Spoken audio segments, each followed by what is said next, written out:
400 gram சிக்கனை வந்து சின்ன சின்ன துண்டுகளாக கட் பண்ணி நம்ம வாஷ் பண்ணி ஒரு பவுலில் எடுத்துக்கலாம். காரமான 4 காஞ்ச மிளகாய் 10 எடுத்து அதை 2ஆக பிச்சு சீட்ஸ் எடுத்துக்கலாம். இல்லைனா நீல வாக்கில் இதே போல் பிச்சு எடுத்து நீங்கள் சீட்ஸ் எடுத்துக்கலாம். இப்படி எடுக்கும்போது காரம் இன்னுமே ரொம்ப ஜாஸ்தியாக இருக்கும்.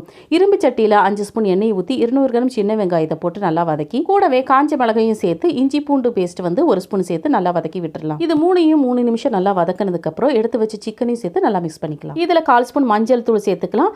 1/2 ஸ்பூனுக்கும் கொஞ்சம் கம்மியாக கல்லுப்பு அதில் சேர்த்துக்கலாம். எல்லாத்தையும் நல்லா மிக்ஸ் பண்ணி ஒரு 15 நிமிஷத்துக்கு ரொம்ப குறைவான தீயில நம்ம அந்த சிக்கனை வேக வச்சிடலாம். சிக்கனில் இருக்கிற தண்ணீர்லேயே அந்த சிக்கன் வெந்து வரணும். இடையில சிக்கனை வந்து கிளறி விட்டுக்கோங்க. உங்களுக்கு தண்ணி ரொம்பவே ட்ரை ஆயிடுச்சுன்னா தண்ணியை வந்து கொஞ்சமாக தெளிச்சு விட்டுக்கோங்க. நம்மளுடைய சிக்கன் பாருங்க சூப்பராக நமக்கு வெந்து வந்திருக்கு. இதில் வந்து கொஞ்சமாக கருவேப்பிலைகளையும் சேர்த்து நல்லா மிக்ஸ் பண்ணி மூடி போட்டு ஸ்டவ் ஆஃப் பண்ணிக்கோங்க. காஞ்ச மிளகாய் சின்ன வெங்காயம் இந்த 2 முக்கியமான இன்க்ரீடியன்ஸ் வச்சு ஒரு சூப்பரான டேஸ்டான சிக்கன் சிந்தாமணி ஈஸியாக நம்ம செஞ்சு எடுத்துக்கலாம். தேங்க்யூ.